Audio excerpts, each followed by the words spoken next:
Atarraya presenta audio historias, voces que cuentan. Mariano Arista, votos, brindis y banquetes. Desde principios de 1850 comenzó en México una efervescencia política inusitada en torno a quién sucedería el general José Joaquín de Herrera en la silla presidencial. Tras la derrota en la guerra con Estados Unidos y la enorme pérdida territorial sufrida, el país vivía una crisis que trajo una profunda división de la clase política y al interior de los propios partidos que, por entonces, eran los moderados que estaban al frente del gobierno, los liberales puros, los conservadores y los santanistas. La elección presidencial de 1850 fue quizá una de las más competidas e impetuosas del México independiente, pues de las anteriores, acaso solo la de 1828 provocó una contienda y una movilización del voto tan intensa. Además, la sucesión fue objeto de un intenso debate público en la prensa durante todo aquel año de 1850, que se intensificó durante las votaciones efectuadas entre agosto y octubre de aquel año. Cabe recordar que este largo proceso electoral se debía a que, según la legislación electoral vigente, se realizaba a través de elecciones primarias y secundarias. En las primeras, todos los ciudadanos con derecho a voto en un distrito o partido elegían a compromisarios o electores secundarios, quienes a su vez se reunían en una junta o colegio electoral en el que se emitían sus votos. Estos se computaban y el acta se enviaba al Congreso local que declararía ganador en el estado electo. Luego, las actas de los estados eran enviadas al Congreso General, que declararía presidente a quien reuniera la mayoría absoluta de votos de las legislaturas de los estados. Pese a que en la prensa ya se hablaba de la necesidad de organizar reuniones públicas para elegir candidatos, en esta época la única forma de promover las candidaturas considerada válida y aceptable era a través de la propia prensa, ya que se creía que los candidatos presidenciales no podían postularse a sí mismos y mucho menos promoverse en actos públicos, pues debían esperar a que la opinión pública los proclamara por sus méritos, reales o supuestos, su trayectoria, antecedentes o servicios prestados a la nación, de tal manera que ellos no parecieran ambiciosos o con intereses políticos o personales. Entre mayo y julio de 1850, los principales periódicos del país presentaron a sus candidatos presidenciales. Los conservadores postularon en El Universal al general Nicolás Bravo. La Palanca, periódico redactado por santanistas, propuso a su dirigente, Antonio López de Santana. Los moderados no lograron un consenso para postular a una sola candidatura, por lo que el siglo XIX presentó la del general Manuel Gómez Pedraza, el Monitor Republicano al general Mariano Arista, y el Demócrata, un periódico de reciente fundación, propuso a Luis de la Rosa, que era entonces ministro plenipotenciario de México en Estados Unidos. El Mensajero apoyó al general Juan N. Almonte, que no tenía una identificación clara con alguno de los partidos. Muchos otros diarios en los estados proclamaron como candidatos presidenciales a gobernadores o políticos de distintos colores, lo que evidenció la creciente fragmentación de los partidos. Algunos periodistas hablaron con ironía de una verdadera epidemia de periódicos y candidatos. En aquella elección, Mariano Arista era considerado por la prensa opositora como el candidato más fuerte, pues su posición como ministro de guerra le proporcionaba redes de relaciones con militares y gobernadores en los estados de todo el país, así como agentes y espías. Además, se decía que podía disponer de recursos financieros proporcionados por su amigo Manuel Paino, ministro de Hacienda, para comprar el apoyo de diarios y periodistas, y se rumoraba que Arista era el principal apoyo y hombre fuerte del presidente Herrera. Al desarrollarse el competido proceso electoral, si bien tras las elecciones secundarias Arista aventajaba en triunfos en los estados, las victorias obtenidas por sus oponentes como Almonte, Pedraza, Bravo y de la Rosa no permitían al ministro de Guerra asegurar la mayoría de estados que necesitaba para ganar la presidencia. Solo faltaba por realizarse la elección en el Distrito Federal, que se había pospuesto debido a la falta de ayuntamiento que la organizara, precisamente debido a que sus miembros, los conservadores encabezados por Ducas Alamán, renunciaron tras un conflicto electoral en el que se vio involucrado precisamente el general Arista. Cuando al fin fue nombrado un nuevo ayuntamiento en la capital y en pleno proceso electoral, para Arista ganar la elección capitalina se convirtió en un objetivo estratégico y casi en una cuestión de honor, pues esto le permitiría consolidar y legitimar sus victorias. Cerca de celebrarse los comicios capitalinos, los adeptos del general Arista, a través de El Monitor Republicano, iniciaron una ofensiva al acusar al ayuntamiento de trabajar secretamente a favor de los conservadores, pues estos no informaban quiénes serían los empadronadores, los comisionados que repartirían las boletas, ni los funcionarios de casilla.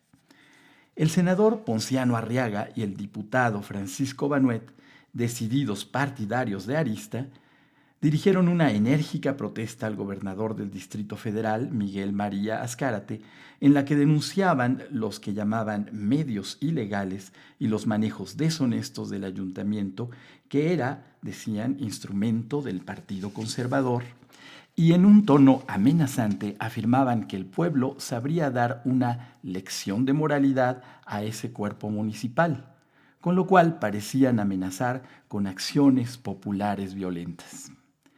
Pero pronto los acusadores se convirtieron en acusados, pues los conservadores contraatacaron en el Universal al acusar que los aliados de Arista se lanzaron por toda la ciudad a negociar votos por medio de sobornos, amenazas, compra de sufragios y ofertas de empleo.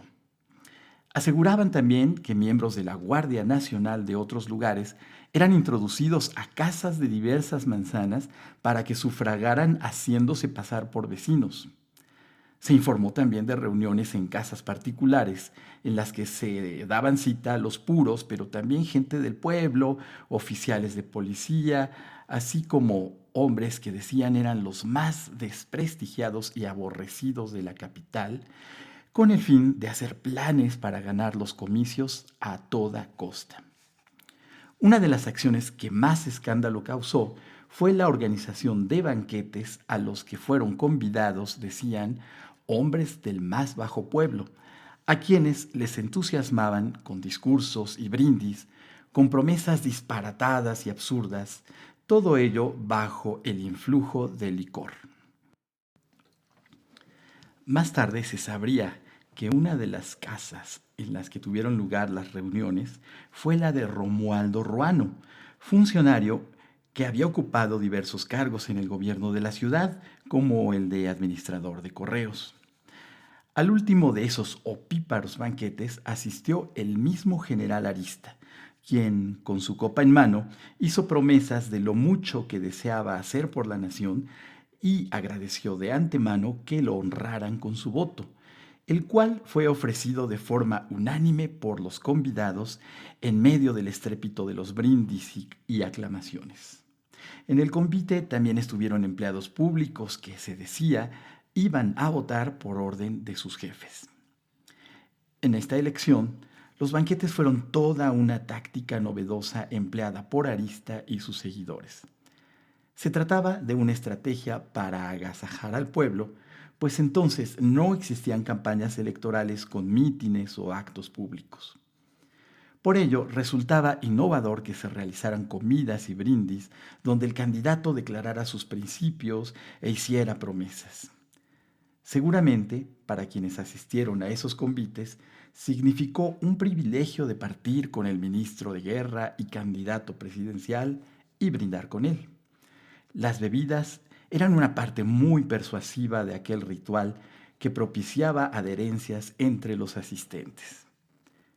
Pero las reuniones políticas no eran privativas del bando de Arista, pues el Monitor Republicano afirmó que en casa de un hombre de apellido Andrade, probablemente se trataba del librero José María Andrade, amigo de Lucas Alamán, había tenido una reunión de monarquistas, es decir, de conservadores, presidida por el propio Alamán, a la que también asistieron algunos liberales partidarios del general Almonte, con lo cual ambos bandos se dieron un abrazo. La intensa movilización a favor de Arista fue resultado también de una alianza que el ministro de Guerra y sus hombres pactaron con los liberales puros de la capital, en la cual un hombre fue la pieza clave: Eligio Romero, liberal radical que había sido exdiputado al Congreso en 1847, combatiente en la guerra contra Estados Unidos, opositor al Tratado de Paz y, por cierto, aliado de Arista como organizador de las manifestaciones populares violentas que llevaron a la renuncia de los conservadores al ayuntamiento en diciembre de 1849. Según los conservadores y partidarios de Almonte, los hombres de Eligio Romero cometieron toda clase de actos ilegales. Verdaderas nubes de agentes de Arista, decían, se derramaron por toda la ciudad e instalaron casillas antes de la hora señalada por la ley, o se apoderaron de ellas por medio de amenazas o violencia. Imponían como funcionarios de casilla a sus adeptos. Enviaban a votar a electores a secciones que no les correspondían. Personas que ya habían votado en una manzana iban en tumulto a votar en varias más. Hombres bien conocidos y algunos licenciados, según sus palabras, ofrecían dinero por votos a gritos desde 4 reales a 3 pesos cada uno. Los hombres de Eligio Romero, quien aspiraba a ser senador, por cierto, repartieron boletas electorales con su nombre, como lo denunciaron varios vecinos. La movilización y las tácticas de los hombres de Arista en las elecciones primarias parecieron rendir sus frutos, pues muchos de sus seguidores obtuvieron triunfos como electores secundarios. El colegio electoral de la capital se reunió el 4 de octubre en el recinto de la Cámara de Diputados para elegir presidente y a un senador por el Distrito Federal. No obstante el dominio que allí obtuvieron los seguidores de Arista, se trató de una elección donde dieron una fuerte batalla a los conservadores.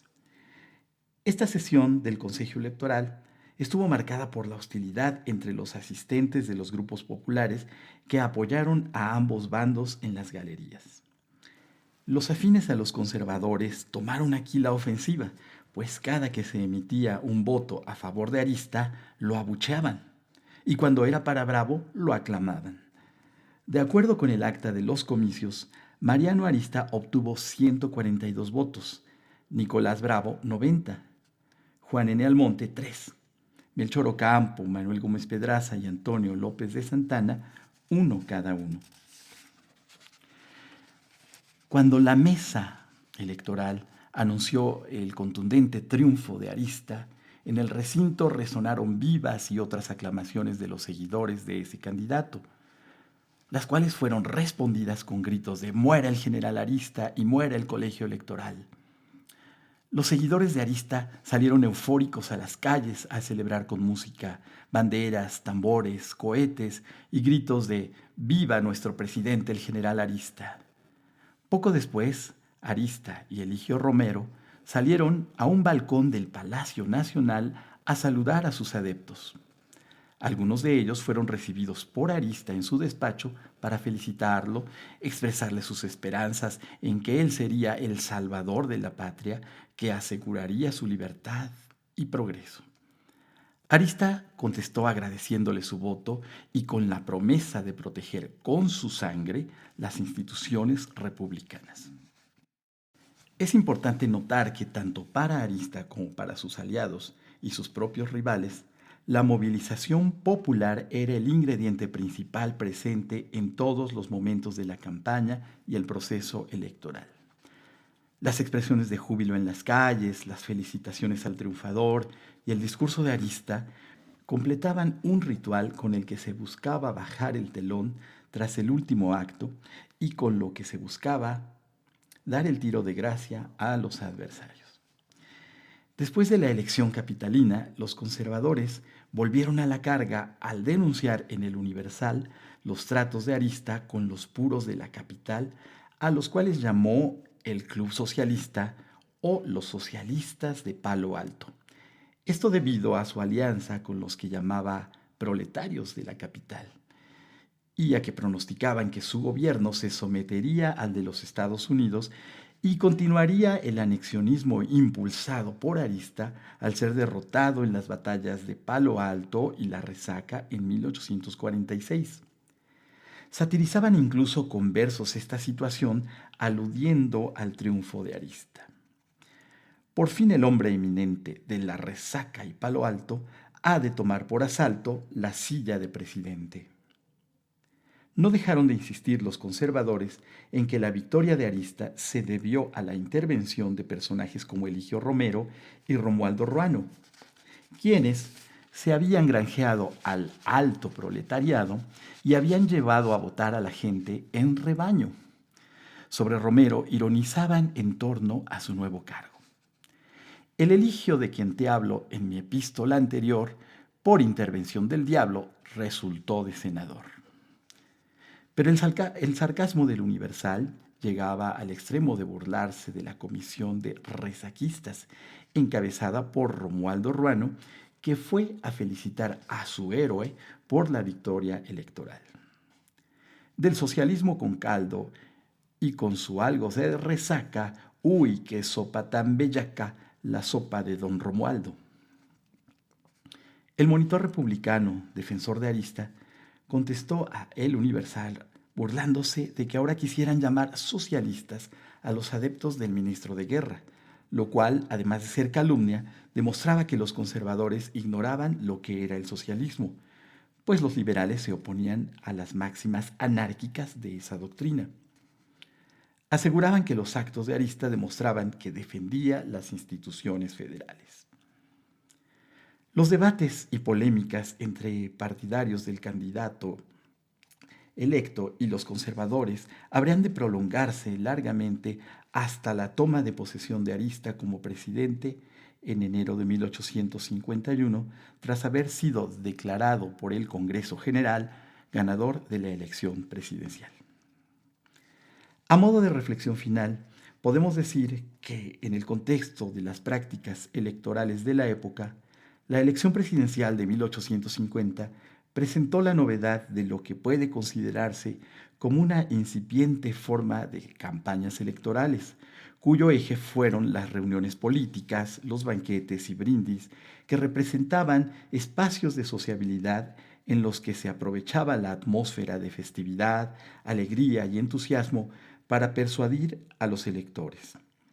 La convivencia y cercanía de un candidato con personas del pueblo formaba parte de un mecanismo de movilización que garantizaba adhesiones, a lo que se sumaban acciones de apoyo como manifestaciones públicas dentro y fuera de las juntas electorales. Las denuncias de venta de votos, ofrecimiento de empleos, promesas de diverso tipo o sobornos, más que formas de controlar o inducir el voto, actuaban como incentivos o estímulos movilizadores del sufragio, pues representaban la moneda de cambio entre la clase política y los sectores sociales populares que tenían demandas concretas que satisfacer. Estas prácticas convivían con otras formas coercitivas como la presión o la amenaza para movilizar a empleados públicos, miembros de la Guardia Nacional o de la policía. Así pues, en 1850, la Ciudad de México fue el escenario donde convivieron prácticas tradicionales y nuevas formas de movilización del sufragio que dibujaron un nuevo modelo de proselitismo. Se perfilaba un incipiente pero significativo cambio en la cultura electoral que aún tomaría un largo tiempo para traducirse en campañas abiertas en espacios públicos y no solo en comidas en las que fluía la bebida y las promesas.